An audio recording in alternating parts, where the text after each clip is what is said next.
31 de outubro, o dia mais assustador do ano, com o aparecimento de bruxas, monstros, fantasmas, circuit breaks. É isso mesmo, para muitos investidores, isso sim é uma verdadeira história de terror de tirar o sono. E hoje, seguindo essa linha de pensamento em comemoração ao Dia das Bruxas, vamos relembrar 5 momentos da Bolsa Brasileira que foram de arrepiar. E já chega deixando seu like e me conta, qual ação você possui que é um verdadeiro filme de terror? Sem dúvida, a crise mais conhecida de todos foi a Grande Depressão, ou também chamada como a Crise de 29, que ocorreu nos Estados Unidos, mas teve efeitos globais.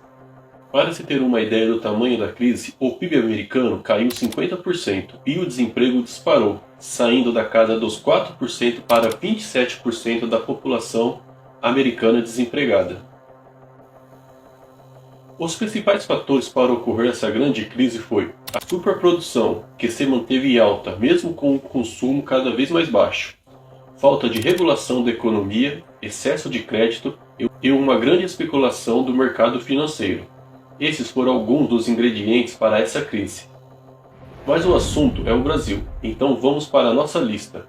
Em nossa lista, a primeira crise que abalou a Bolsa Brasileira foi no ano de 1971, conhecida como o fim do milagre econômico. De 1969 a 1971, o Brasil viveu uma excepcional fase de crescimento, conhecida como o milagre econômico brasileiro. Neste período, o PIB brasileiro cresceu cerca de 88%, liderada principalmente pela indústria automotiva, estabelecida na Grande ABC Paulista. Mas junto com tanto crescimento vem a euforia. Antes da crise se instalar, teve empresas com uma valorização de mais de 400% no mercado de ações. Mas, ao contrário de outras crises, a queda não foi aguda e veio caindo lentamente até o ano de 1973, acumulando uma desvalorização de mais de 54%. Os motivos da crise, além da bolha de especulação gerada pela euforia do crescimento econômico, foi a alta dos preços e a escassez de produtos no mercado mundial, provocada pelo choque do petróleo, e no mesmo ano teve uma alta de 40% do seu preço. Neste período, o Brasil importava 70% do petróleo que consumia. As consequências foram terríveis, e em 4 anos o Brasil quadruplicou o valor de sua dívida externa. A inflação chegou a quase 100% ao ano. O desemprego alto gerou um aumento em torno de 272% de pessoas morando nas favelas, isso só no estado de São Paulo. Chegamos no ano de 1986, com o colapso do Plano Cruzado. Com o fracasso da nova moeda, o cruzado, o Brasil teve como consequência a queda das exportações e o aumento das importações, esgotando as reservas cambiais, gerando novamente um aumento descontrolado da inflação, fazendo a economia entrar em colapso. E o que estava ruim piorou. Com o novo governo e a política de aperto de liquidez, o famoso confisco da poupança, provocado pelo Plano Collor, em março de 1990, somente com o anúncio do plano, a bolsa despencou 22,27%. O pânico tomou conta e no dia seguinte foram mais de 20% de queda. Isso sim é um verdadeiro Dia das Bruxas. Já em 1997, com a crise dos tigres asiáticos, que se iniciou em países como Coreia do Sul, Hong Kong e Taiwan, foi um período de recessão que atingiu principalmente os países da região, mas com consequências em outros países, entre eles o Brasil. E a Bolsa Tupiniquim sofreu um verdadeiro terror no dia 27 de outubro, quando registrou uma queda de 14,98%.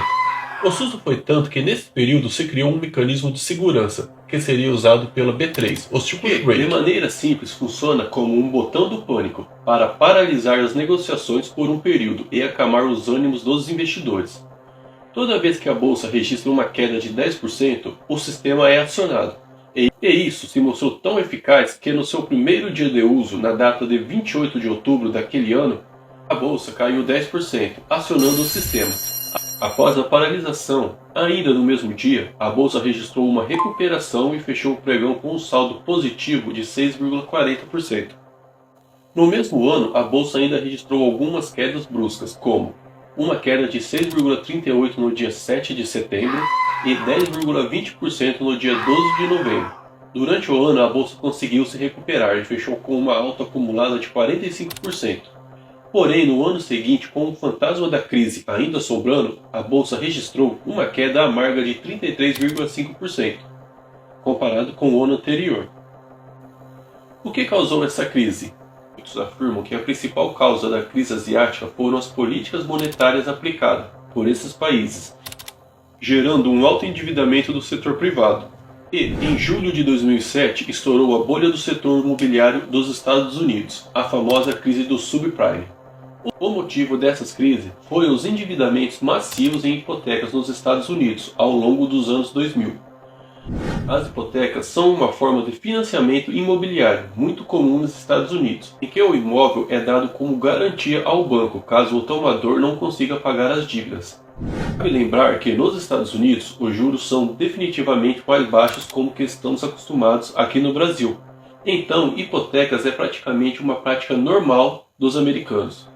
Os efeitos foram devastadores. O tradicional banco americano Lehman Brothers, na época o quarto maior banco do país, decretou falência, que gerou até um filme chamado Grande Demais para Quebrar. Vale a pena assistir.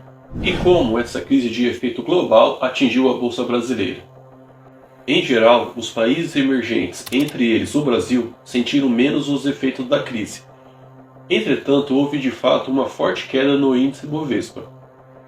No ano seguinte, a evasão de recursos estrangeiros do mercado acionário brasileiro aumentou, fazendo nossa bolsa cair 41% em relação ao fechamento de 2007. E chegamos no ano de 2020, com o surgimento de uma nova doença ainda desconhecida. A bolsa registrou seu pior desempenho trimestral desde 1986. Políticas de emergências foram adotadas para combater a doença, que se espalhava de forma rápida. Dinheiro novo foi criado para pagar auxílio para as famílias mais carentes. Em 2020, somente 21 empresas fecharam o ano com uma valorização positiva, 21 empresas de 300 cadastradas na B3. Com uma queda de 29% no mês de março daquele ano, o terror e o desespero foi tanto que o mecanismo de Circuit Break foi acionado 6 vezes, somente nesse ano e todas no mês de março. A volatilidade daquele ano também não deu trégua. No mês de março, o Ibovespa atingiu a mínima de pouco mais de 63 mil pontos. E já em meados de dezembro, o índice conseguiu recuperar todo o seu prejuízo, superando os 116 mil pontos. Bom, chegamos ao fim de mais um vídeo. E você já teve um dia de pânico na B3 que precisou acionar o Circuit Break?